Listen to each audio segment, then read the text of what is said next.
What is going on, guys? Quality XA here today, and today I'm bringing you guys a brand new video on Destiny 2. Now today we're going to be rounding up all of the social media stuff, as well as that we're going to be talking about the brand new update and some other few little bits. So let's get right into this. So first off, we have this post which is going to Christopher Barrett from Choicely, and it says, will we ever see game modes like Prison of Elders, Court of Oryx and Archons Forge added back into the game? And Christopher Barrett straight up replies with yes. Now this is absolutely excellent, big fan of this, and personally I really cannot wait to see what type of game modes they add. Now he does actually say, will we ever see game modes like this? So I'm hoping that they're not bringing these same game modes back, although I would like that. I'd really like some new stuff as well. Let me know your thoughts in that comment section below, what your personal favourite wave game mode was. I personally think Prison of Elders was my personal favourite, although Archons Forge was still pretty good as well. But again, let me know your thoughts, and are you actually going to be playing these game modes if they do come back into the game? Moving on, we have this message from BOTB PvP, and he says, do you think we will ever be able to get Sparrows in patrol on Mercury? I know it's a small space, but it can be a pain sometimes. And Christopher Barrett replies, we're looking into making that change. Now this is absolutely great. If you guys remember when we had the Dreadnought in Destiny 1, it was just a pain to navigate around. It was an absolutely huge space, and we just had to navigate around on foot, and it became quite annoying considering it was quite a big place to actually be in. So I personally think adding a Sparrow to all places where it's over a certain amount of limit of foot covering, then I'll definitely highly recommend Bungie to be sticking Sparrows in there. It just takes a very long time, and it is, like BOTB says here, a pain to actually go around and walk everywhere. But yeah, maybe we're just lazy guardians. Next up we have this from CG Barrett, and he tweeted out to the Dark Chris, more thematic loot that drops from named bosses and unique activities is definitely something we're planning to add. So this is probably referring to strike specific loot, as well as that possibly some brand new loot for just killing bosses, as well as unique activities. The unique activities, I do believe they are going to be the hidden quests, similar to what we got the Black Spindle from, as well as the Outbreak Prime. So definitely looking forward to that, and I can't wait to see what thematic loot we can actually get.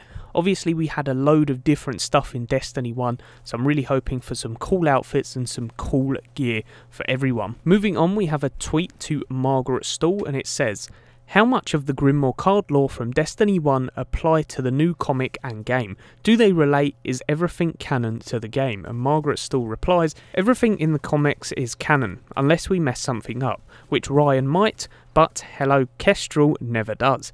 Grimoire is considered folklore, even to the inhabitants of the universe, true as far as they and we know.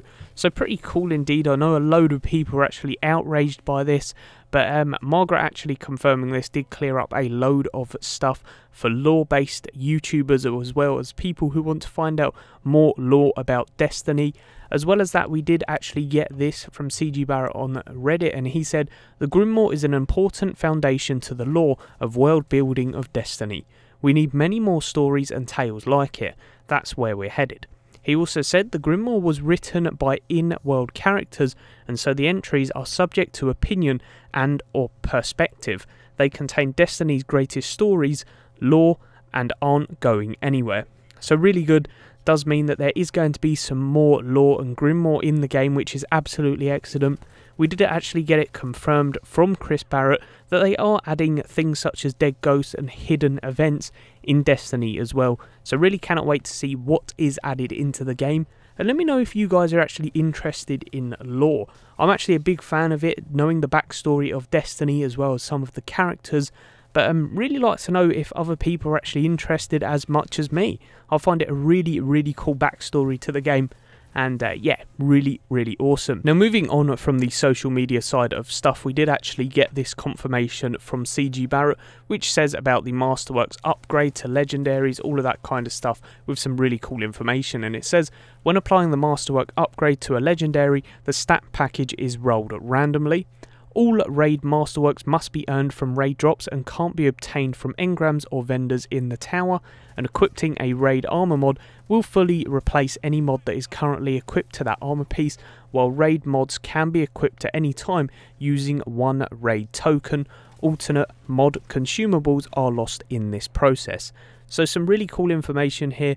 Obviously the biggest one is that your stat package actually re-rolls when you turn a legendary into a Masterworks, which is a little bit of a shame there, because obviously if you have really good stats on an armor piece, you're going to want to upgrade it to a Masterworks, but that will randomly re-roll your armor piece there and then, which kind of sucks.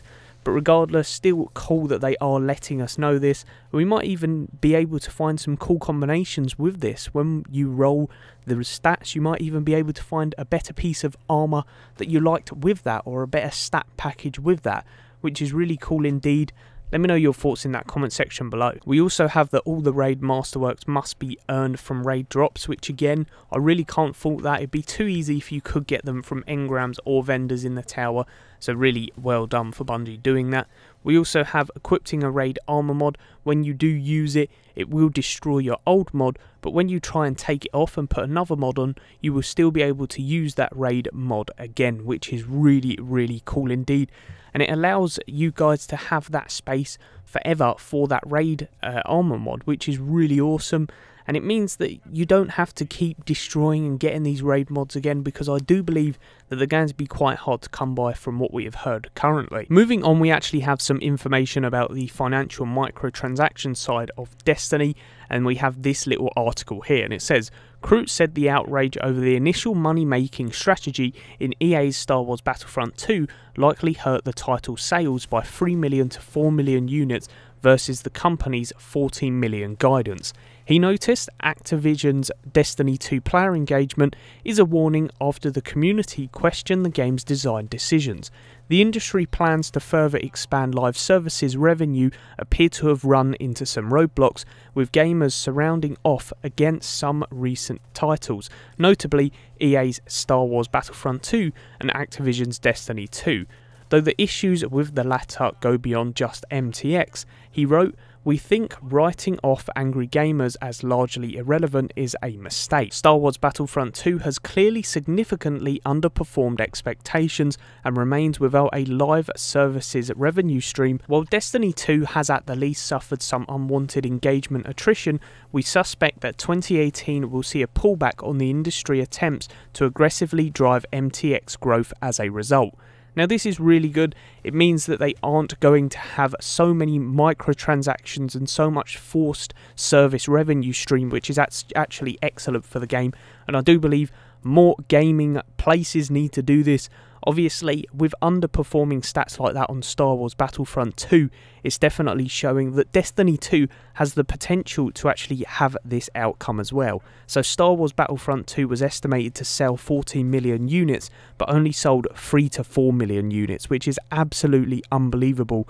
And yeah, hopefully Destiny just does not end up like that. I really hope that they can fix their game.